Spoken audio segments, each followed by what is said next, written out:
The discovery imagines staring into a mirror that doesn't just reflect light, but time itself. Not your reflection, but the faint, trembling glow of creation's first heartbeat. A window not into your own eyes, but into the infancy of existence itself, when matter and energy were still learning how to become reality. That's what the James Webb Space Telescope was built to be, a golden time machine, a mechanical oracle polished by human hands, designed to look not outward, but backward, over 13 billion years into the past. It was meant to show as simplicity, a young universe filled with chaos and potential. A place of dust, gas, and glowing hydrogen, the raw ingredients of everything that would one day form stars, planets, and life. But when Webb turned its mirrors to the darkness, when it looked deeper than any telescope before it, what it saw was not infancy. It was not the cosmic cradle scientists had prepared to meet. It was something ancient. Something complete. Something that shouldn't have existed, and yet did.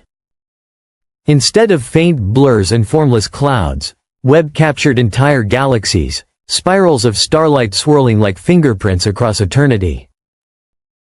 These were not cosmic toddlers taking their first steps. They were galaxies in full bloom, graceful, organized, and impossibly old. It was as though the universe had skipped its childhood entirely, leaping straight into adulthood in a fraction of the time physics allowed. Decades of theory began to unravel. Every textbook, every simulation, every assumption, suddenly felt fragile, uncertain, as if the ground beneath cosmology itself had shifted. The deeper Webb looked, the stranger the story became. Because these galaxies didn't just exist, they were thriving. Their light carried signatures of elements that shouldn't have appeared for billions of years. Oxygen. Carbon. Even iron. These are not simple atoms, they are the ashes of life and death on a cosmic scale, forged in the hearts of stars that live, burn, and explode. And yet here they were, glimmering in galaxies that had no time to create them. It was as though the universe had already lived through entire generations of stars, within only a few 100 million years after the Big Bang. The timelines didn't just feel compressed. They felt shattered. And then came the discovery that froze astronomers in disbelief, a monstrous black hole, sitting calmly at the heart of one of these galaxies, its gravity bending space like a scar in the dark. 1 billion times more massive than our Sun, yet existing when the universe was still a child. That shouldn't have been possible.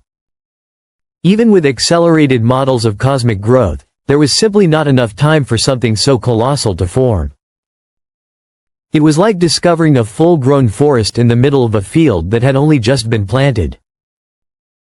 Every rule of astrophysics bent under the weight of Webb's images. Every explanation sounded like fiction. So scientists began to whisper new possibilities.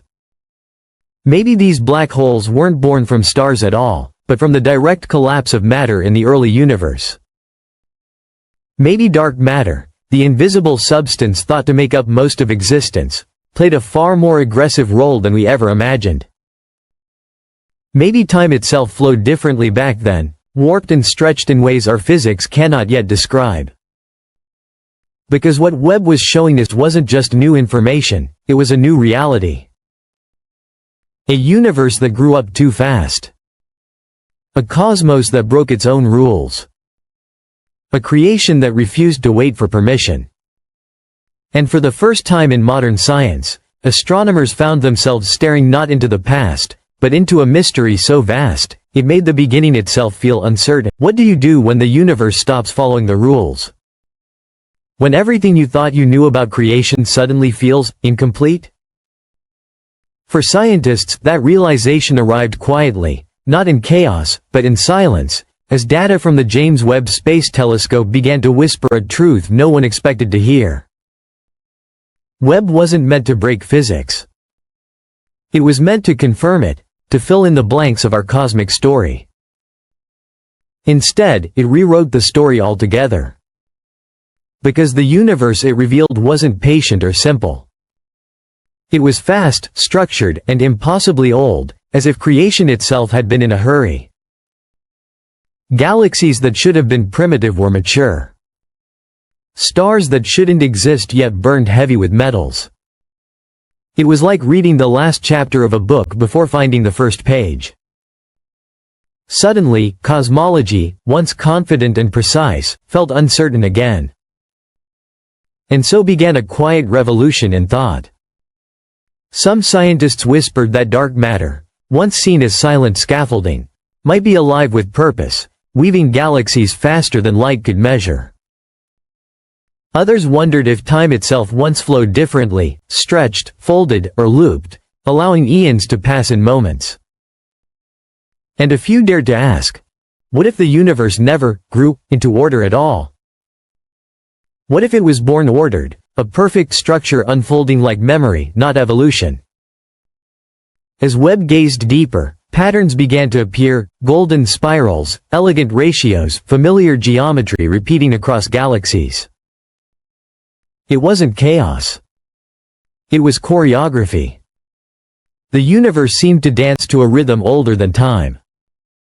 Was this chance, or a signature left by something vast and intelligent? Then Webb saw something impossible: organic molecules drifting through intergalactic space.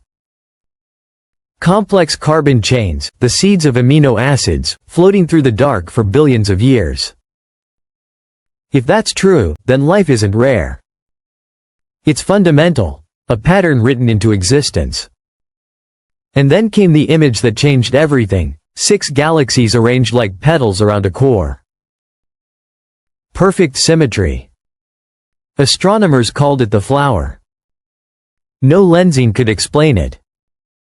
No simulation could recreate it. Some said coincidence. Others dared to whisper, what if it was meant to be seen? Because the deeper Webb looked, the more the universe seemed to respond. Tiny fluctuations appeared in repeated observations, subtle but real. As if awareness itself left fingerprints in the data. What if the act of watching changes the watched? What if we're not just observers, but participants in reality's unfolding? Maybe consciousness isn't a side effect of creation. Maybe it's one of its ingredients. Because what Webb showed us wasn't just light. It was reflection, awareness meeting awareness. Perhaps the universe has always been alive, not in body or biology, but in attention. In its ability to notice itself through us. We didn't just build a telescope to see the beginning. We built a mirror, and something on the other side was looking back. So now, when we stare into that ancient light, we have to ask, did we discover the universe, or did it finally reveal itself? Maybe it has been waiting all along, for someone to look back and truly see it. Because we didn't just witness the cosmos. We awakened it. And somewhere across the dark, it's still watching, through the light, through the silence.